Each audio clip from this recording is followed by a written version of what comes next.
Hi, everybody. I am Chef Coralene of TyQuLae Catering. It's a New York-based company. However, we travel all around. Welcome to my kitchen. Secondly, I just like to thank the platform Girls Night In for having me. I greatly appreciate it. You guys are literally in my kitchen, and I don't let people in my kitchen. I'm usually in corporate, but you guys are literally in my kitchen. Hopefully, I'll be able to share a quick, easy recipe. So today we're going to be making buffalo chicken mac and cheese. I have already set out all of my mise en place. My water, mise en place just means all of your ingredients are already laid out, so it's easier to work with. That's what mise en place means. So I already started my water. I already have my water here, so it's just water. You bring it to a boil. I put a little bit of vegetable oil in, salt, garlic powder, and onion powder, and this is for my macaroni noodles. And as you can see, I already have all of my stuff laid out in little cups. So that's that for now, and I am gonna cover this up and let this come to a boil. While that's happening, I am going to finish cutting up my onion. I wanted to do a quick demo. I just want to make sure I'm positioned the right way of how easy it is to dice onions. Yeah, here we go. So I also want to make another note. Whenever you're dicing, if you only have one cutting board, whenever you're doing your mise en place or you're preparing to do anything, you always want to do all of your vegetables. You want to do all of your vegetables, onions, things of that nature first, if you're only using one cutting board, as to not cross-contaminate. Even if you're at home, you don't want to make nobody sick. So I left a half of onion so that you guys can see how easy it is. So what I do first is I cut the onion across first, like so. And all you have to do is go the other way, flip it over. And you have perfectly diced onions. Look at that. How easy was that? And it took no time.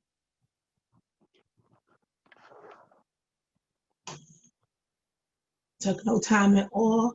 I left a couple of pieces of garlic down in here as well. And this is for the cheese sauce we're gonna create. So what I usually do with my garlic is I just lay it, take it, smash it like that. You're halfway there. Boom. Look at us. We're halfway there. Look at that. Now all you have to do is just run your knife through it. Really nice, really quick.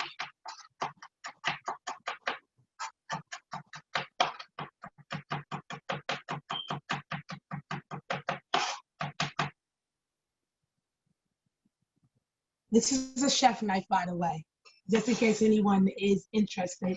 There's a couple of different knives, but the chef knife is basically, chef knives and boning knives, basically you can use for anything. I am the type of person that likes to clean as they go. So you will see me over by the water a lot. And my kitchen is conveniently set up like that. So we're gonna get into the chicken. Now, for the chicken, I've already basically diced most of it. I left one piece out. I'm gonna step over a little bit because you wanna try as much as possible to keep your proteins separate from your veggies and things like that, as to prevent cross-contamination. Like I said, again, you don't want nobody to get sick in your home or outside of your home. So I left one piece of chicken to demo for you guys. And if you see, I'm on a different side of the kitchen right now. I'm gonna use this dish rag to ground it, to ground my chicken, to ground my cutting board, I should say. And if you notice, I'm using a different cutting board as well. I have about 3 or 4 of them. I left this small piece of chicken so you guys can see how I dice it. And if you notice, I did exactly what I said you guys should do. You should always do all of your vegetables and everything first. So what I did is I sliced it long ways, and then I sliced it again, and I'll show y'all what those slices look like.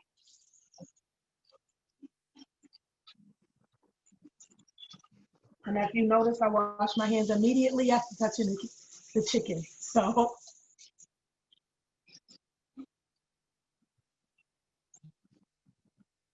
So that's what your diced chicken looks like.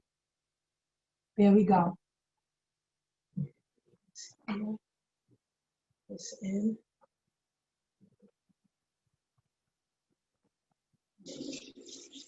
Now, when washing a board that you put any type of meat on, you want to make sure your water is as hot as possible. You want to put the soap directly on it. For the sake of bacteria, I always keep a tiny bleach bottle right by my sink so that we don't get sick. And I also have a separate scrubbing for the board that I use the meat with.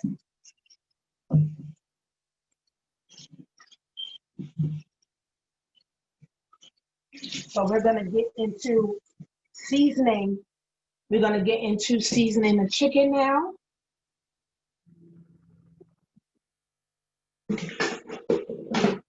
And me, I like to clean as I go so that I don't have to clean up in the end. All right, our water's almost there for our noodles. So now we're gonna season the chicken. We're gonna go in first with black pepper.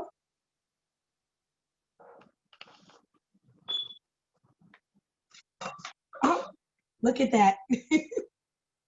Onion powder. And excuse me.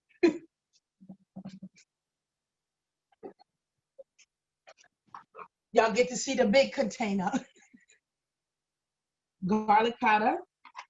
Generously season your stuff because you want it to be jam-packed with flavor. And this is hot sauce. So we're actually going to put hot sauce on the chicken. And we're going to use it all because we want it to be jam-packed, hence it being buffalo chicken. So we're going to go right in with that. I have my spoon laid out. And we're just going to mix it up. Give it a nice mix. It smells really good. I wish we had smell-o-vision. It smells really, really good. And lastly, I'm just going to add a little bit of salt because you want the flavor of the spice to be on the chicken. So we have this. We're going to let this sit. I'm going to wash my hands again.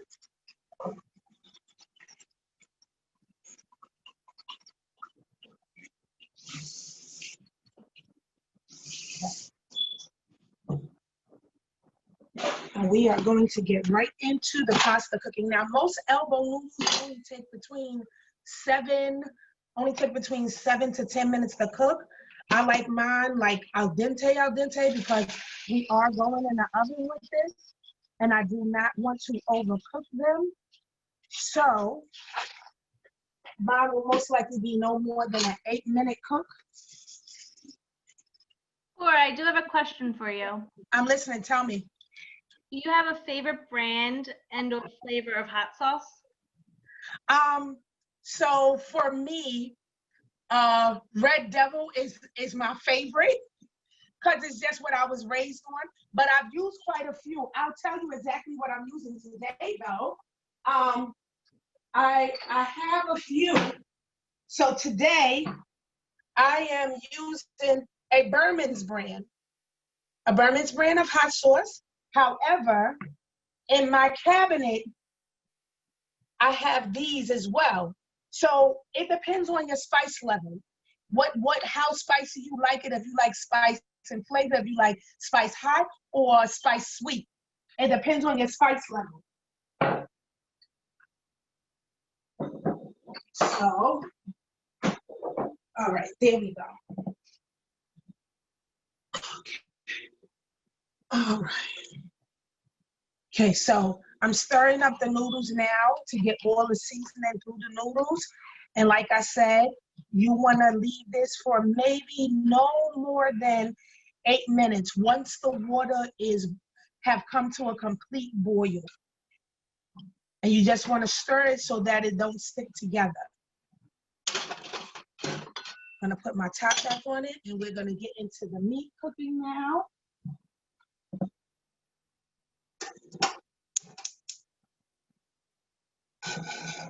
We're gonna let the pot heat up just a little bit.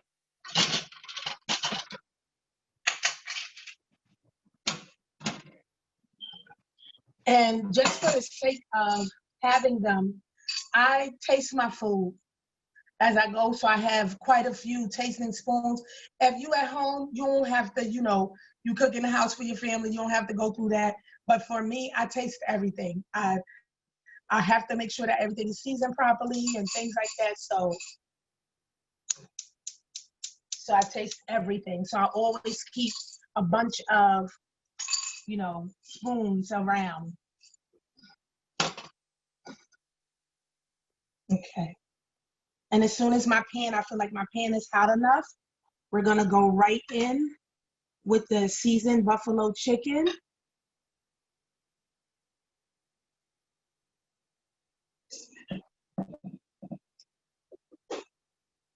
I hope that everyone is enjoying themselves so far.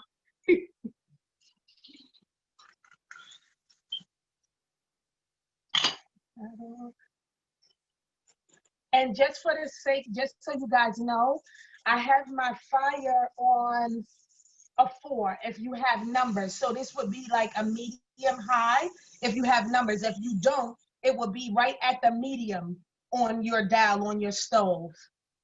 My pot is ready. And we are going to go straight in with chicken.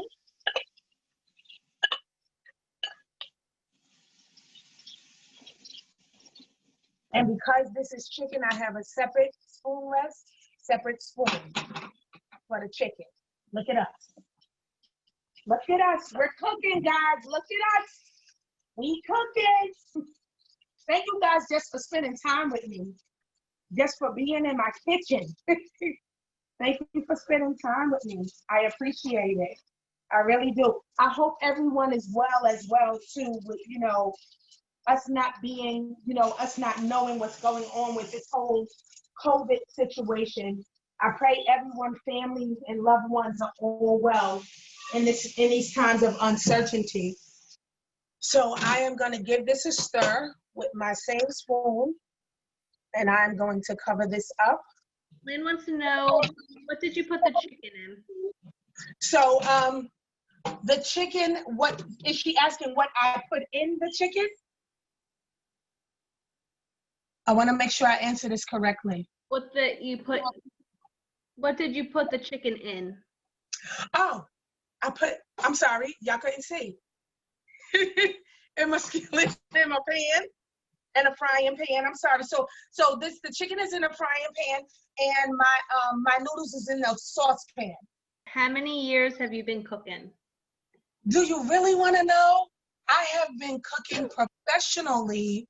I've been cooking for 15 years, but I have been cooking for 20. I started out baking cakes in my home on the weekends, on Saturdays, as a means of income to assist my ex-husband in financially, taking care of the household. He didn't want me to go to work, so I started baking. I come from a long line of cooks and everything, but I was the one that fell in love with it and took it to the next level. So I went to culinary school and studied under Michelin award-winning chefs, ACE award-winning chefs, worked at some of the most elite places you can work at in New York. And now I'm just a solo bird, sharing my gift and my craft with any and everybody that want to see it.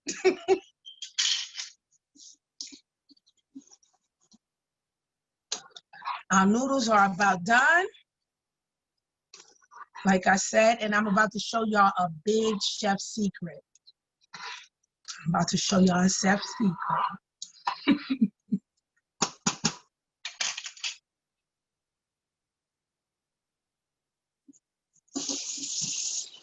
Okay, so with my pasta water, this is something I learned in my many years of working in corporate kitchens. With the pasta water, what I'm going to do is I am going to use the flavored pasta water to blanch my broccoli. Our broccoli is going to be our side vegetable. So instead of starting a whole new pot of water, oil, salt, onion powder, garlic powder, all you do is drain the pasta water off and leave it in for a couple of minutes. Let your broccoli sit in it for a couple of minutes, and you already have all that flavor and oil and all the other stuff already on your broccoli. Look at that. Look at that. So I have 2 plastic bowls here that once my noodles are done, y'all don't do this at home, okay? I don't want nobody to say, she put it on her hand. Y'all don't do this at home. I don't advise y'all to do this at home. I'm just testing to see if it's al dente enough for me. It looks so, but I just want to make sure.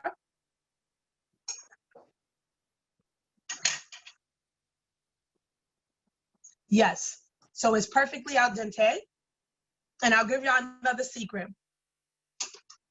This would be on your wrist. If any of your stuff feel like this would be considered well done. Here would be medium well. Here would be rare. So as it gets softer going up your arm, that should be the texture of whatever you're cooking. Y'all getting all my secrets today. All my secrets today. I'm giving them away. So this is my strainer. And for safety, I am going to grab this because, like I said, I want to save my water. I want to save my pasta water. Look at that. And we got all that good pasta water now down into the bowl. Make sure I get all of my pasta. And whenever you guys are handling stuff, please be sure to be safe with the heat. Be safe with the heat. Make sure you have your pot holders and other things like that, because you do not want to hurt or burn yourself. Or if you're in the kitchen with your family, your children, your grandbabies, whomever, your partner, you do not want to hurt yourself. So you always want to have your pot holders available. You always want to have your pot holders available, and you always want to make sure that you have just all of the things you need to be safe in the kitchen. So I'm going to take my noodles now.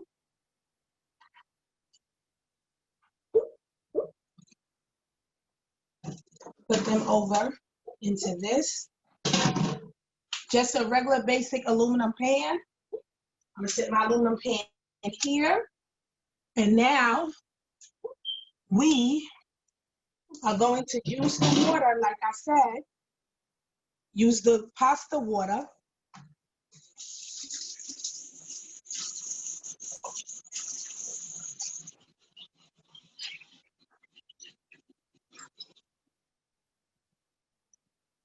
And we're just going to take our broccoli florets and place them down in the pasta water.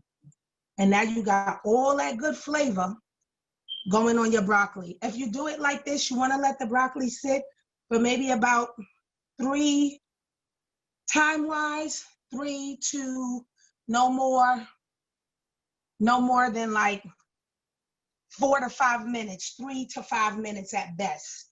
And you want to make sure that the florets is down in there nice and good. Again, be careful with your hands. And I would suggest, just for the sake of safety inside your home, that you get a tong, that you grab yourself a tong,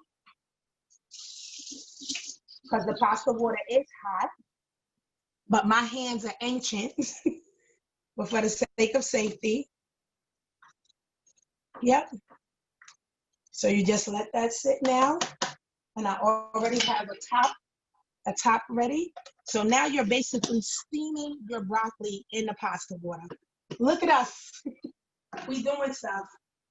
So I'm just gonna take this now, take this same pot, give this pot a rinse, and we're gonna get started on our sauce. So I'm gonna teach y'all today how to make a twisted classic cheese sauce. Twisted, why? Because we're using blue cheese dressing in this sauce. I'm turning my chicken down. My chicken looks like it's almost done. Gonna give it another stir. And I want y'all to see if y'all can smell this chicken. Sweet baby Jesus. But that's what the chicken looks like, guys. And I'm gonna taste this chicken just for the sake of tasting the chicken. I'm gonna taste the chicken. Mm-hmm.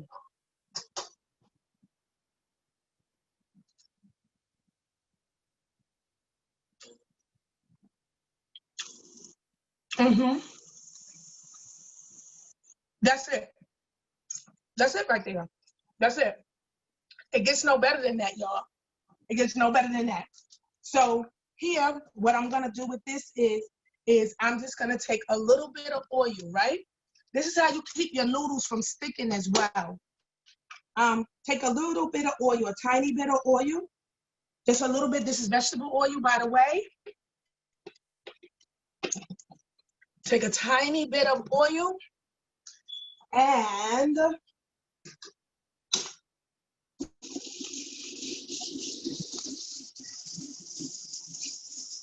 what you are gonna do, that is just toss it a little bit so that your noodles don't stick.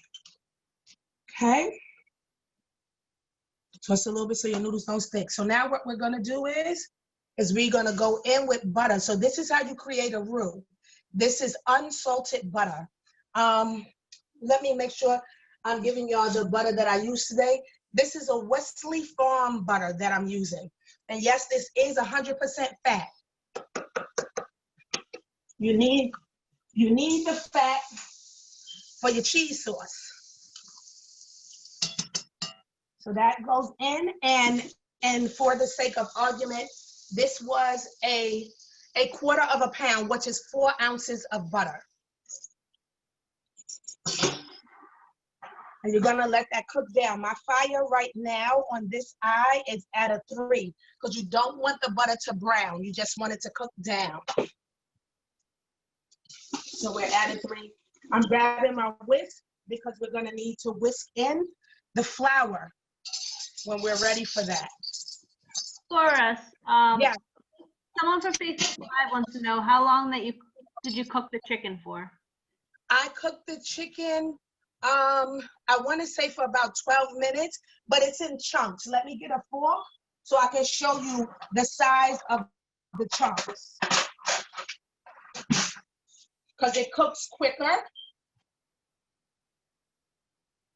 So these are the basic size of the chunks. So it cooks quicker when you cut it down. So I cut it down and I cooked it for no more than like 12, 13 minutes. That's it. So I'm gonna go in with the flour now, and I'm gonna turn my fire up to a 4. And this is gonna create a nice base for me. And this is what we call in the business a roux. This is the start of a roux. There are a few ways to do this, but this is the way that's a little bit quicker. It works a little bit quicker. We're gonna go in with a little, with a tiny bit of garlic powder, onion powder. little bit of salt, not too much, because we got to put the cheeses down in here, and cheeses carry salt. So you always want to be mindful of the ingredients you're using and their salt content as well, because you don't want your food to ever be over salty. I would rather personally, people add salt to the food than for it to be too soft and it can't be eaten. So this looks good. This is looking good. So here's the trick. Here we go. Instead of using cream, we are going to use chunky buffalo cheese dressing. Look at us. We cooking stuff today, people. We cooking stuff.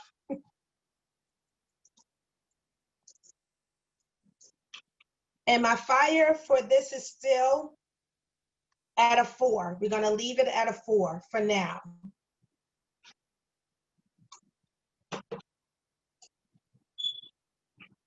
So what I'm going to do is I'm going to put this in first. I'm going to add a tiny bit of cheddar cheese to it, but this is basically our creaming agent. So normally you would use a heavy cream or a milk. I'm going to turn this down to a 2 now because I see it's thickening up.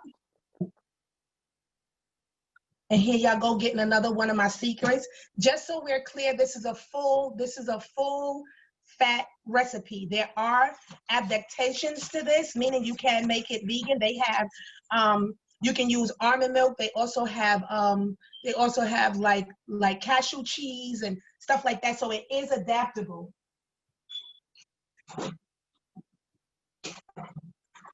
So what I'm doing now to get the rest of my sauce out, right?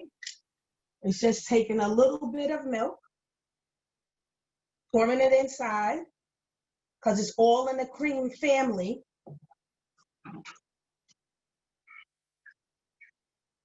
Where's my top? Where'd my top go? Y'all bear with me. Where'd my top go? And we're shaking it, and we're going in. Look at us. So this is our cheese sauce. And I'm gonna give you guys a look-see.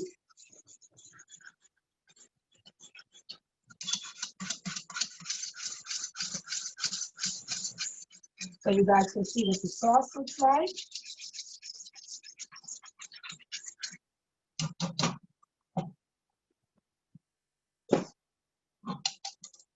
So that's what this is what the blue cheese sauce looks like. So now that we have our blue cheese sauce ready, we are going to go right into our macaroni noodles with our blue cheese sauce.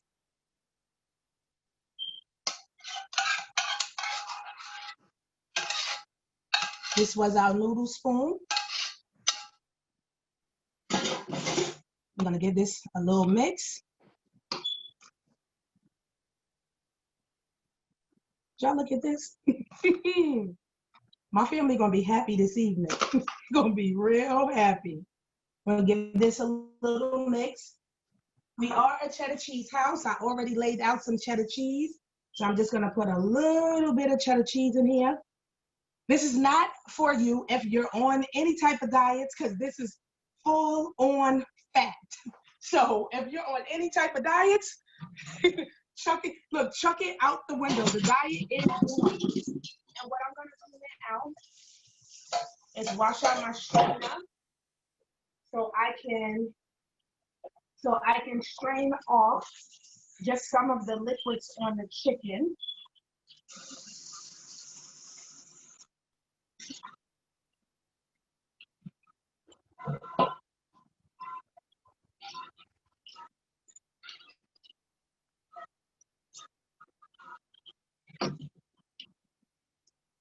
Okay, give this a try. We're going to strain up just a little bit of the liquid. And the strainer is just in case some of the chicken falls over.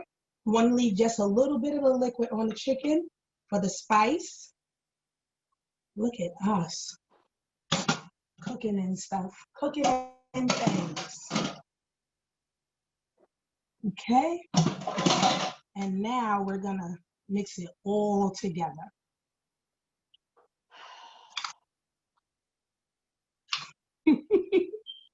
Who is that? I heard a sigh. Who is that?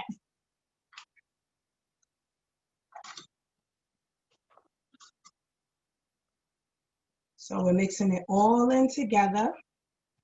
And my family loves fresh flavors and, you know, the freshness of food. So here, not everyone is into it, but here is where I put my fresh onions and garlic into it because it still has to go into the oven.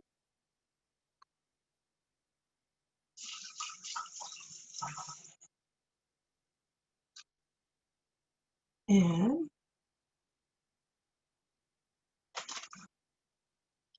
we're mixing, getting all the corners in. So what I like to do with my mac and cheese, just to be sure, I mix from the corners inward, because you know, sometimes all the sauces and stuff don't always get in, you know, on the outskirts. So you pull the outskirts in, this way you get everything.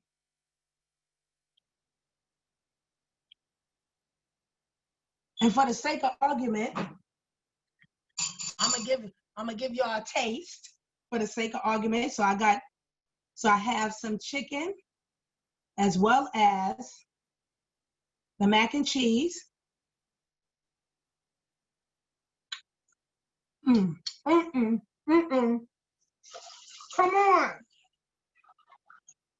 on. I'm excited about this, y'all. I just want y'all to know. I hope y'all can tell that I'm excited about this. So what I'm gonna do now is go in with just a tiny bit of black pepper. The salt is fine, with a tiny bit of black pepper. And the grand finale, blue cheese crumble, because it is a blue cheese mac. And again, this is a full fat recipe.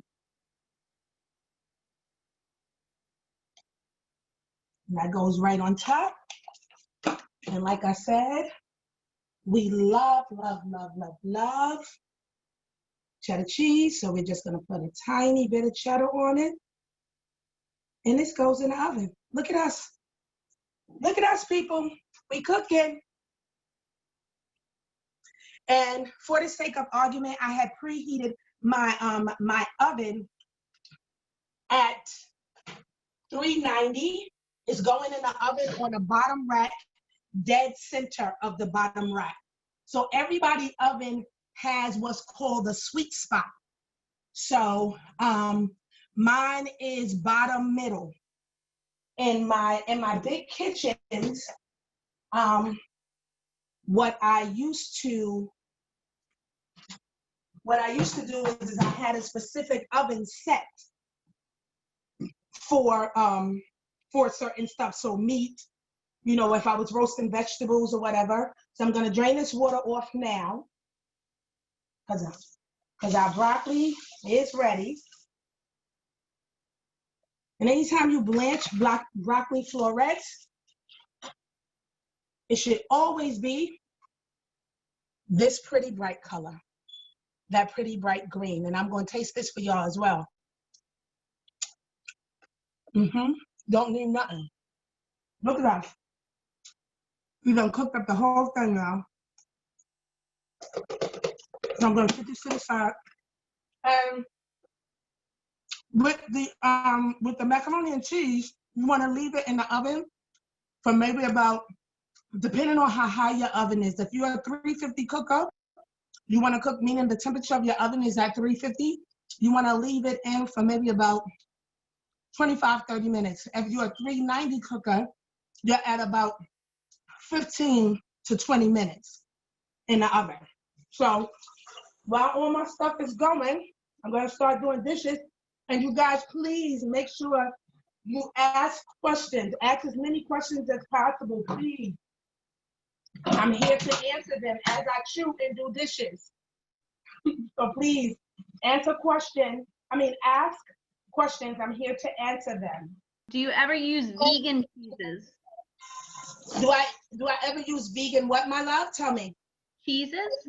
Yes. I mentioned this recipe is 100% vegan adaptable. So you can use an almond milk as well as an almond flour for the bechamel. I know they have the cashew cheese, a vegan cashew cheese. You can use a cashew cheese for this recipe as well. They also have chickpea noodles as well. So if you're like a plant-based, 100% vegan, they have chickpea noodles as well. So this recipe right here is 100% adaptable to a vegan lifestyle. And you can actually, the broccoli, you can actually blanch and shock it and put the broccoli inside of the macaroni and cheese, or portobello mushrooms, as well as like a squash succotash, meaning eggplant, yellow squash and zucchini. You can put that in there. You can, cook that down a little bit, not too much, and turn that into it. So this recipe is 100% vegan adaptable. And how about asparagus or collard greens? Asparagus, yes. I've never tried it with collard greens. However, Brussels sprouts. Brussels sprouts are amazing in mac and cheese. Absolutely amazing. So you can try yourself a good sprout. I've never tried the collard. However, I love collard greens. Collard greens is good with everything in my book. So we can try it. We can try it. I say give it a go and contact me and let me know how it worked out. That's what I say. Give it a go and let me know. And Annie wants to know, can you freeze this? Can we freeze it? Was that the question, my love? Yes. So I am not a fan of freezing noodles, because you have to realize that the more water that's on it, the soggier it gets. So I'm not personally a fan of it. Has it been done? Yes, ma'am. It absolutely has been done. However, I'm not a fan of freezing any pastas, not unless you're getting it from if you're getting like a ravioli from like a market or something like that already comes, like frozen, then I wouldn't recommend that you freeze, a macaroni noodle. But they freeze other things, but I've never done it. A lot of comments. Thank you. I'm sorry. There were a lot of comments saying how delicious it looked. And Thank you, my love. And thank you guys for filtering the questions. I greatly appreciate it. I greatly appreciate it. So we're going to get our plate set up. Catherine says that she loves hearing your beautiful New York accent. That she's look at that. Love with Brooklyn girl from Florida. Look at that. Well, hello, my love. How are you? Every place I go, everybody always say this new, and I promise you, I'm like, how do we have an accent up north when like Southerners have sometimes, not all the time, the thickest accents? I'm like, how is that? How is that? But it's amazing. Thank you so much for the compliment, my love. Thank you. Thank you. Thank you so much. All right, if you triple wrap in plastic, then oven heat high, will it dehydrate moisture? Okay, I heard triple wrap. Let me come a little bit closer. Right. Triple wrap in plastic, then oven heat high heat will dehydrate moisture? I am not 100% sure about that. However, what I will say is I wouldn't recommend you put anything plastic in the oven. That's my answer for that. I'm not 100% sure about the dehydration process. However, I know that like when you're wrapping or unwrapping anything, what we usually do is we do parchment. So we'll do a parchment and then foil, aluminum foil, and then, you know, we'll put whatever it is in the oven. So if you're talking about flash cooking, you can flash cook anything. I just don't recommend plastic.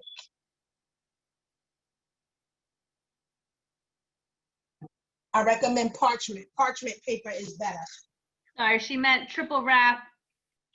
Triple wrap, then what? Triple wrap for freezer. Sorry, I'm just waiting for her. Oh, okay. So yes, if you're freezing anything, it is best to wrap it as tightly and snug as possible. Yes, so that less water like builds up in it. So less condensation, in a sense, builds up inside of what you're trying to freeze. So you definitely want to wrap it as snug and as tight as possible. Yes, that much I agree with. Definitely. Or squeeze out as much air as possible. So for me, I am a Ziploc person. Ziplocs just work a little bit better for my life. So what I usually do is put whatever I'm freezing inside of a Ziploc, and I'll get as much air out of that, roll it into itself, and then after that, I'll take the plastic wrap and then like twice layer it on top of already having the Ziploc. Okay. So that triple wrapping it for freezer and then heating it in oven on high heat. Yes, so yes, you can heat it in the oven on high heat. However, make sure you don't put plastic in the oven, basically. I'm sorry if I sound redundant, you know, but we just want to stay safe. So yes, you do triple wrap it to freeze it if you're going to freeze it. And then if you're going to pull it out of the freezer, you make sure you take the plastic wrap off, put a piece of parchment paper like on the surface of it, and then wrap it with the foil paper to heat it. Thank you guys for the questions. I appreciate it. Another question. I'm listening. Tell me. Is there another cheese sauce you could use in place of the blue cheese? Yeah, so this was, for me, you guys can hear me, I'll be back in frame in a second, but for me, this was my fun way when my children were young. Let me step over a little bit. When my children were young, to spice up the different flavors of the mac and cheese. And also, I left the broccoli on the side today for presentation purposes, but I would sneak broccoli into their food, spinach, all inside of that one pot dish. So you could definitely use like ranch. You can also use Alfredo. You can put anything into a pasta noodle. Anything. You can put anything into a pasta noodle. Because this is buffalo cheese mac, you know, I just use the chunky blue cheese because it just works better for this particular recipe. But my children have had ranch macaroni and cheese. They've had Caesar macaroni and cheese. And I usually try to, when they was younger, I usually would try to sneak some type of vegetable or something in there, because you know the children, they see too much green stuff. They'd be like, Mommy, what is that?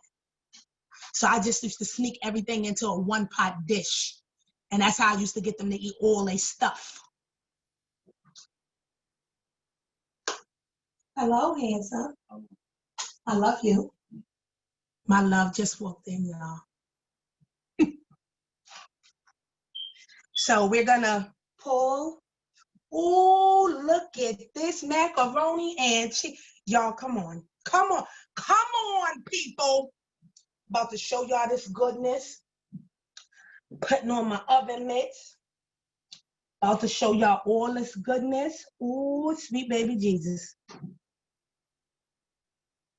Oh, I just want y'all to look at this here. Look at this here. Do y'all see that? Do y'all see that?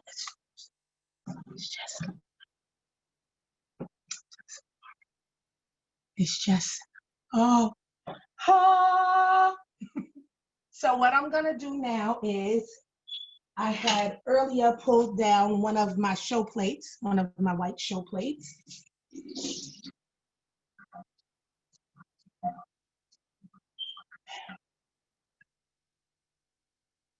Ladies, how are we doing on time?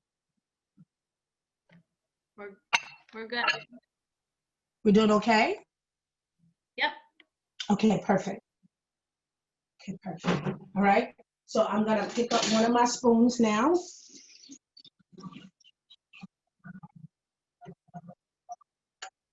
And I am going to make this pretty for you guys. I want to get right in the center of this. Do y'all see that? Do y'all see that cheesy goodness? And I'm gonna plate this dead center. And I'm gonna get another scoop for good luck. And I'm gonna take my broccoli florets.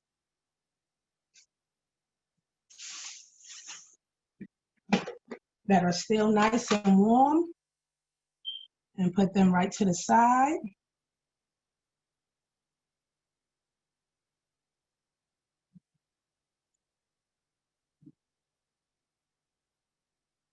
And I like broccoli, so I'm gonna do a couple of pieces of this,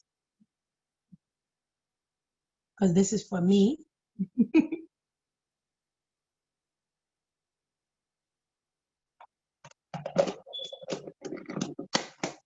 And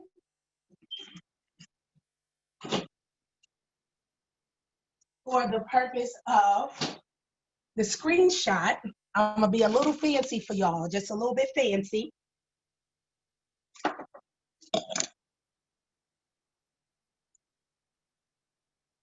For the purpose of the screenshot. And I'm gonna turn that like that.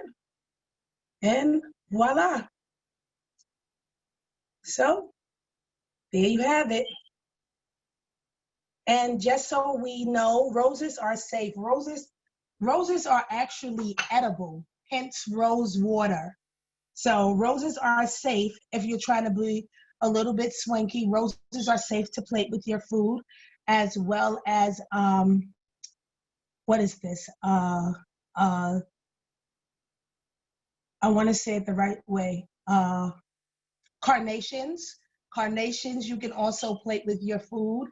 What else is good to play with your food? They actually have mini edible flowers.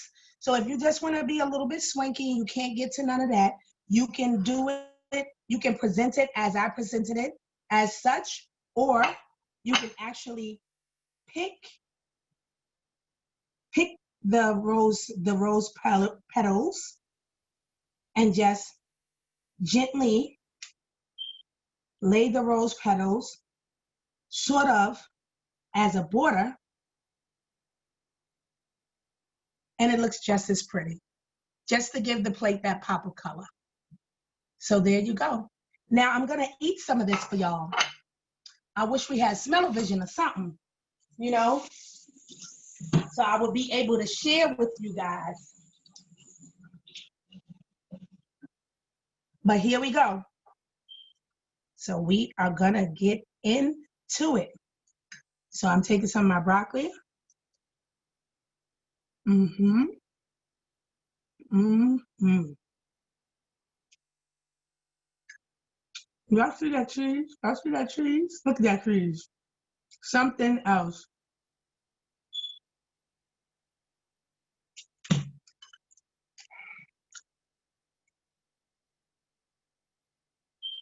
I'm happy. I'm happy. I'm happy about this. I'm very happy about everything that I am experiencing in my mouth. I'm very happy about that. I'm happy. So listen to me, guys. I believe, yes, I believe that is my time. Thank you guys so much for coming in with me. I greatly appreciate you guys giving me your time today. I greatly appreciate, again, the Girls Night In platform for having me. I'm just super excited, you know, just to be able to share my love of cooking with you all, to be able just to share my kitchen, to share my home with you guys. Um, and you guys can follow me. Can I tell them my handles, guys? Brooke? Yeah, absolutely. Yeah, okay. So you guys can follow me on IG at Lady Chefs Rocks, right? And Lady Chefs Rock. And then you can follow me on Facebook at TyQuLae Catering. So that's TyQULAE Catering. Also, I have my personal page, which is Coralene T. Franklin. So every page is interchangeable. And then and there you have it, where I do this type of stuff all the time on that page. That's my specific page. And there you have it with Chef Coralene, where you get all of, you know, all of your good, you know, cook recipes and things like that. So I just want to say God bless everybody. Okay. Again, I'd like to thank Brooke, and what's my other girl's name? Andrea. Andrea and Brooke, you guys have been the best today. Thank you so much for filtering questions and getting me straight earlier today without technical difficulties. Thank you so much. And I appreciate the Girls Night In platform for having me. And you guys just follow me on my pages. That's all. I love you guys.